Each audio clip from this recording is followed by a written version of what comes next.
Hello, I'm Dr. Brandt Gibson, and tonight I want to talk to you about the child's foot and toe walking. So, learning to walk is an exciting time. It's actually a time when you're actually watching your child start to do something that's very difficult for them.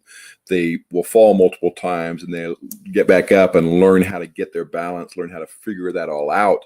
And that can happen anywhere from 9 to 12 months. If it takes a little bit longer, that's not a problem necessarily either, because there are individuals that may not learn for some time after that and still not have any major issues.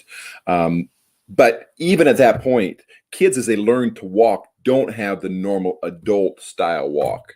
They don't usually land on their heels and roll to the front of their foot. They don't have the normal arm swing that keeps them going like you would typically see if you watch an individual that's just walking outside for exercise, for example.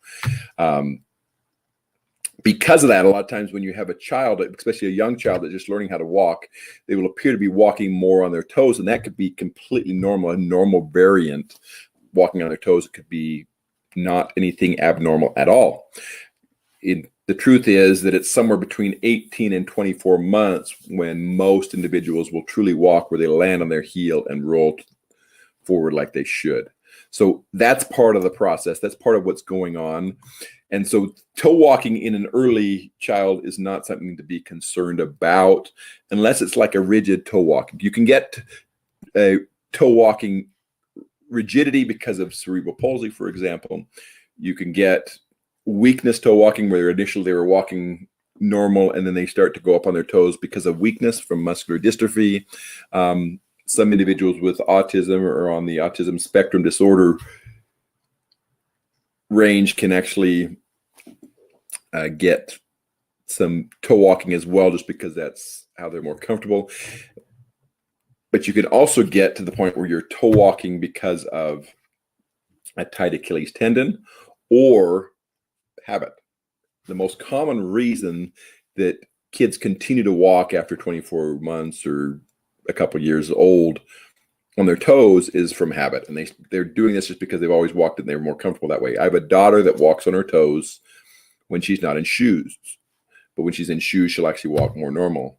I have a sweet daughter-in-law that similarly walks on her toes a lot of cases, and what happens over time, because of Wolff's law, the body will modify to that position. So if you're constantly walking on your toes, the Achilles tendon shortens, and then it becomes more stable and easier to walk on your toes.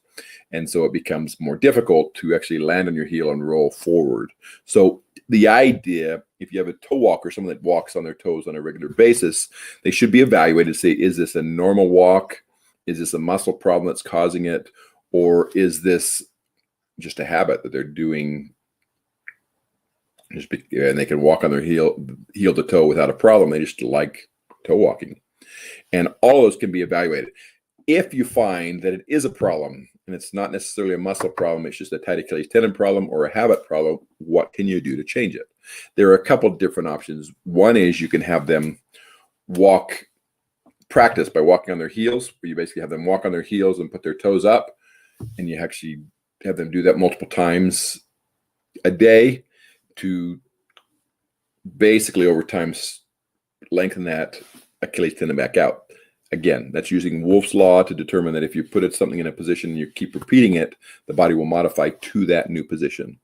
There are surgeries can be done for this. Most of the time, either through serial casting, teaching them how to walk, or those kind of things, you can actually make that change without having to be much more aggressive.